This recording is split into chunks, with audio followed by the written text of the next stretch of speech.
Hi there. I couldn't hear it, but hey, we're back.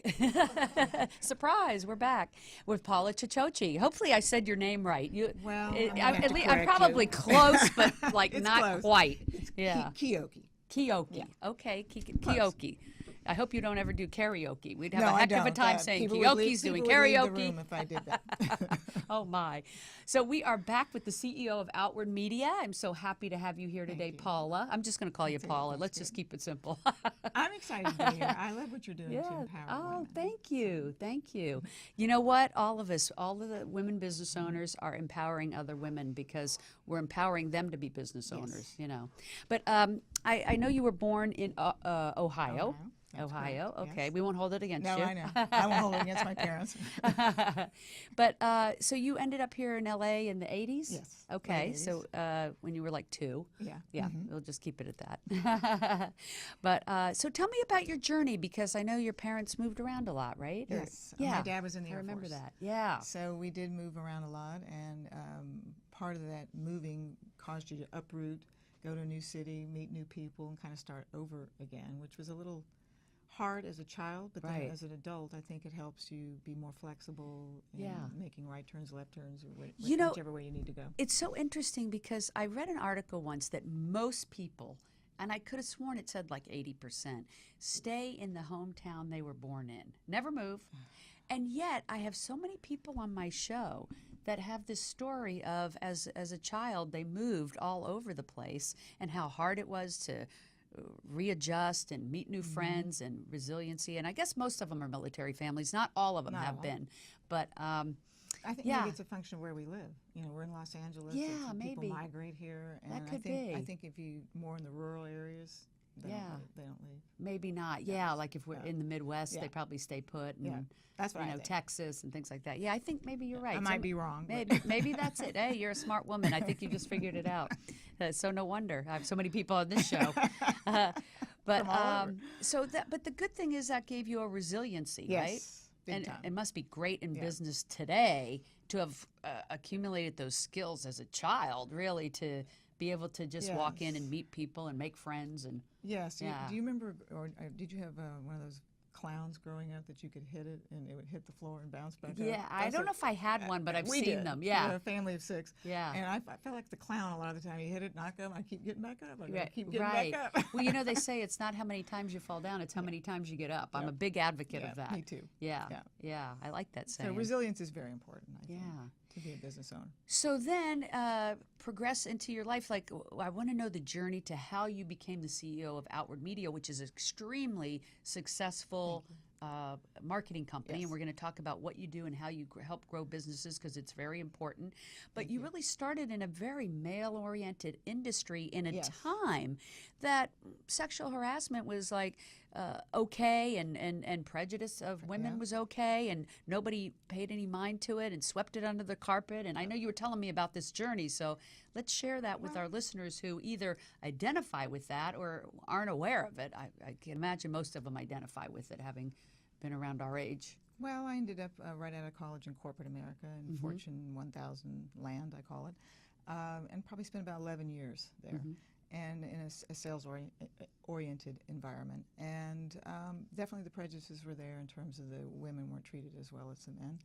And certainly I wasn't. And I had Mm-hmm. And moved paid less. paid and, less, yeah. given less opportunity Right. in the environment to sell more and make more. I remember you telling me that one got an advancement and they told you because he had a wife and kids. Yeah.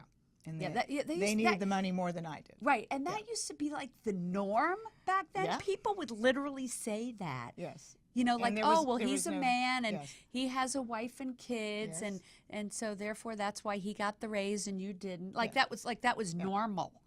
Yeah. Well, I think I mean, maybe can you imagine someone saying that no, today? Oh my no. gosh. Well, and I think too it was also Even though it's, you know what? It's done but not said today. yeah, it's probably behind the scenes. Yeah, yeah. Give it to him, not her. Yeah.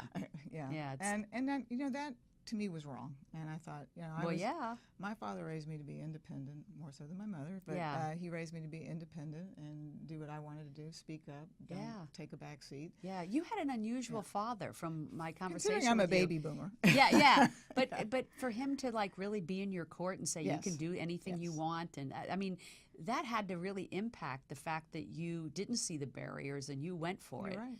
You know, I didn't so think I had the barriers. kudos to him. And He was progressive. because baby boomers, we were kind of taught to go to school and get the MRS degree, right? Now, yeah, right, exactly.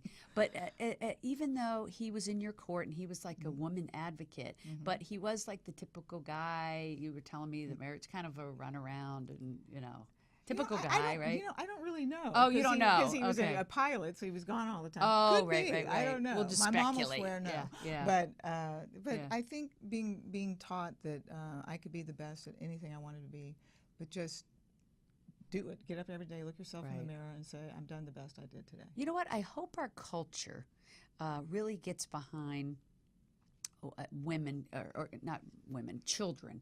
I hope it starts this whole women's revolution that we see going on right now, and the feminist movement that includes the men. You saw that women's march. It was more than, it was like at least half men, because they really are wanting to get behind their daughters, their sisters, their wives, their Finally. friends. Yeah, finally, right. And it's really cool that they're doing that. And it's nice to see that, because your father was actually obviously one of those men back then, but now you see more of it. It's more prevalent. I see that with Yeah. friends I have that have children. They're definitely raising their daughter different than the average family back when I was growing up. But Right. But it is important. It does start in the home. And then I hear a lot too about people are, and I say our age because we're like midlife, that they grew up where the mother gave up their career to be a caretaker, much like your mom, right?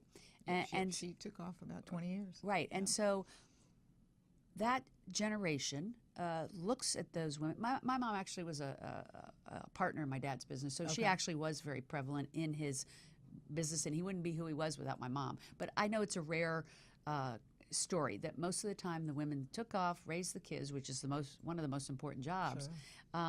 But then at the end, we saw all these women getting left in their midlife, with the husband taking all the money he'd earned and leaving them high and dry. And we all witnessed that. Yes. And so it changed the culture tremendously by that big divorce thing that went on in the baby boomers' parents. And women realizing, wait a minute, I don't want that to be me. So that was actually a good cultural change that came out of that. And I had that experience avalanche. because my dad died when I was 21, and my mom didn't know what to do. Right. She didn't know anything about the finances. She didn't know where any of the, he wasn't hiding money or anything, Right. but she just didn't have the bank account. She didn't know, and I thought, I am not going to be like that. Right. I'm going to take charge of my life and make sure whatever happens to me that I know where everything is and how to do everything. And then when I got divorced, I was the one who managed the divorce and made sure I got, my share, and even though it's an ugly thing to go through. Right, but, right. But yeah, I think, because that being married for 100 years or whatever and then dying, this doesn't exist anymore. Some Right. people, I'm sure people have been on their third marriage, Oh, yeah. right? So Did you marry someone similar to your dad that you lost at a young age? I think more similar to him than my mother, yes. Yeah. Yeah. Because I would think if you lost your dad at a young age, and a lot of people probably listening probably relate to this, because a lot of them have lost parents at a young age. It's kind of a hard. common thing. Yeah, it is very hard. I can't imagine. You must have been devastated. For about a year. Yeah. Easily was depressed for over a year. Yeah. But I always think to myself, well, he sees how well I'm doing. He's, I look at sees it how that way good I'm too. doing. Yeah, Yeah. I've lost both of my parents, but I do feel they're here with me, and I'm very grateful for them. And I do feel like sort of like they can do more for you where they're at than they could even here. If that makes sense. Yeah, it does. you know. It does. It make does, sense. right? Yeah. But yeah, a loss at a young age is a traumatic thing. But I always look at how people use the obstacles that they had to overcome. And so you used them for the good. You lost your dad at a young age. You went through your tough divorce. But those things, just like the traveling, made you resilient and stronger than ever to become this very successful businesswoman in an arena that, like most industries, is very male-dominated. Very competitive. Right. So you finally decided, the heck with this corporate America, that's being prejudiced toward men, I'll go start my own, right? Mm-hmm. Yeah, Well, so tell me that story. Actually, I had 2 detours before I did that. I went into real estate sales, and then Okay. I also did was a stockbroker for a while. But I didn't feel like I was building anything. I felt like it was a transactional business, and I wanted to Right. build something from the ground up. Right. So I literally started at my dining room table and Yeah. grew You it. know, the best businesses are started at the dining room table because HP was started Yeah. at the dining room yeah, table. because people have no overhead. Yeah. And it really does make perfect sense. Most of the people I've seen that are really successful did start without an office, without a staff. You know, it's really great advice. Build it. Yeah. Build it. And back to what you said earlier, it does take a lot of resilience and drive. You have to have the drive. You have to have the fire in Yeah, your belly. being an entrepreneur is not easy. It's one of the most exciting, but one of the hardest things anyone will ever do. And anyone who is an entrepreneur knows exactly what I'm talking about. Yeah. And aspiring entrepreneurs, because one of the things I like to do as well is talk to younger women that are looking to go into business. And Right. be a connector for them so they can Yes. meet other people so they can have less hurdles to jump over than, say, I had because Right. they're being connected faster. You are an awesome connector. Yeah, I know you've already connected me to some amazing women, and it's wonderful when that's a gift. It's something I enjoy doing too. I find there's a lot of joy in connecting people. It doesn't cost anything. No. I don't know why more people don't do it. It's so easy. It I is know this easy. person, they could use the help of that person. Why not put them together? I want to perpetuate that through Well, my my- platform and show. And Well, Matma, and Mamta. and Yeah. I just had the discussion before you had her on, because you had a previous guest, Deborah Shames, who's Yes. written a book, yes. and I'm going to connect the two of them for her to talk to her about how she marketed her book. Oh, fantastic. So Yeah, it's so easy, isn't it? it is. And it brings you a lot of joy. It You does know, for me. Yeah, for me too. I think even more joy than the people you actually connect. do it for. Yeah, it's kind of crazy, isn't it? Yeah, and I think usually if you put yourself out, more reward comes. That's what I call the 360 karma. Is that Right? how the name came into being? Yeah, yeah. I do believe it perpetuates it. I help you, you help them, Yeah. they help someone else, and it And just so keeps on and so on and perpetuating. so on. Yeah. Yeah. Paying it forward. Paying it forward. Yeah. It's important. Yeah, and we want to develop a culture where women are helping women. Because typically they haven't. I mean, being a baby boomer, Right. when I was in the workforce, They were the women competing. were competing, and the Yeah, men, even if they couldn't stand each other, Right. would get a project done, Yeah. and then go back to not liking each other after the project was You know, done. I always say they have an old boys club. Uh-huh. We need the same thing, but no one wants to belong to the old girls Yeah, club. right. So I call it the bold girls club. Okay, I like that. that. We can deal with, I right? like that.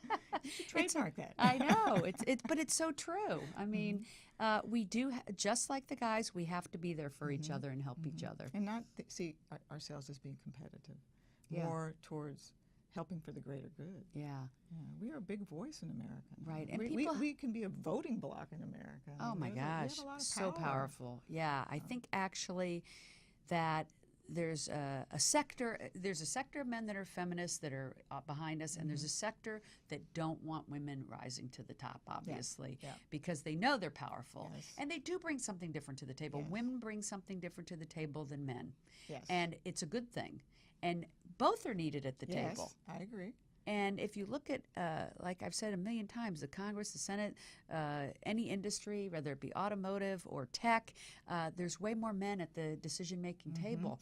If we would balance that out by population, they'd be bringing a lot of great brains and ideas and concepts to the table in a different way, because women do present things in a different way. This is true. They reach across the aisle. They're more bigger picture.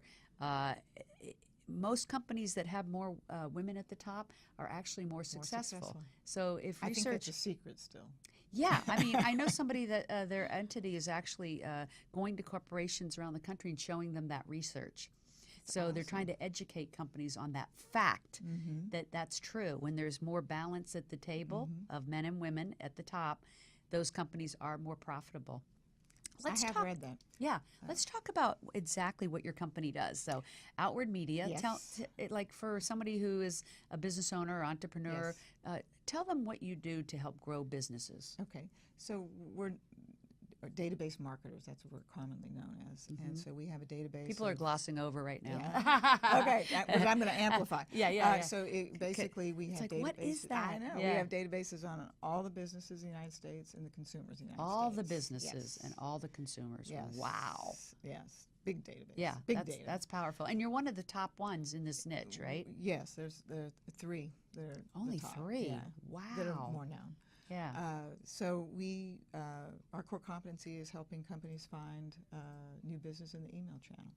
So Right. we we build databases for companies, and then we actually do the campaign management for them, deliver the emails, do the Wow. reporting, and help them grow their revenue. So, like, I know you mentioned you have some clients that are in like telecom industry. They come to you and they say, Paula, we want to get a message out to more consumers or businesses. Either one. And you help them with that database. Yes. Like you help them build that We database. build a database, Right. and then we license it, and then we actually they do their own creative work. But then So they we could say to execute. you, we want to reach people in Peoria or Yes. Los Angeles Yes. or wherever. And you send email blasts out to people in that demographic that they want, 40 plus. Yeah, you got it. Yeah, okay. Yeah. Or types of Interesting. businesses. In particular, we have a strong small business database. And the small businesses convert in email better than, say, enterprise companies. Because the small businessman or woman Right. is wearing multiple hats. Right. And if the offer or the content that they're receiving is something that would help them with their business, Right. then they respond better than Right. trying to send an email to the CEO of Exxon. I mean, Right. it's not going to get to them. Right. So small business owners are the most likely to respond Yes. more so than the heads of major corporations or consumers. No, on the consumer side, you can get good response as well, Uh-huh. but the response rates on consumer side are a little bit lower than business side because they're inundated so much more with Right. Email. Yeah, gee, I get no email marketing. No, just kidding. Did you opt out of everything? I send it all to one email. then Does don't read everyone it. do No. that? Some people do, like merge it into a Gmail account. I think You know it what? is. I think you're right, though. As a business owner myself, I think I would look more likely at something that would help grow my business than, Yeah. buying, new clothes or Yeah, tea exactly. or something like that. Exactly. Yeah. Exactly. Ah, that makes sense. They're always looking for things to help Yeah. them be better in their business. So what is it that you love about what you do? When it works. I mean, it's just Yeah. so much fun. It's so much. We have one client over the last 4 years that we've taken their revenue from 28 million to 55 million last year. Wow. So in a 4-year period, we were able to get it that high, and that's exciting. That's great. If you can get me to 54 million, I'm signing up Okay. today. Will it take a couple weeks? No, years. But that's exciting. That's for us. very But exciting. at the same time, I'm very passionate about entrepreneurs. So Yes. like smaller companies, I mean, you don't even have 5-10 employees, but if they have a good product and they've got a little bit of funding behind them, then Yeah. usually we'll discount for entrepreneurial companies to try to help them get to market faster. I love Because I have a that. passion for entrepreneurs. Yeah, I used to do cable television advertising, and I relate to what you're saying. It's so exciting to help a small business grow and to see them flourish and say, hey, my business grew 20% or whatever, and And they know that you appreciate had it. something to do with it. Yeah, And they even appreciate it maybe more I think more. because it's their money coming out of their pocket Yeah. versus a corporate budget. Right. Well, and it's a big deal for a small company to grow itself. We know as entrepreneurs how hard it is It to is do a hard. new business, Very hard. Yeah, a very small percentage of them, continue on. But the good news is that those failed businesses, people usually learn from it. Once an entrepreneur, always an Always an entrepreneur. So entrepreneur. you can just take those failures and just learn from them, and they'll probably go on and start the next business, and eventually they'll get one that's Well, a you bring success. up a good point because when I started the business in 1998, there was no email marketing.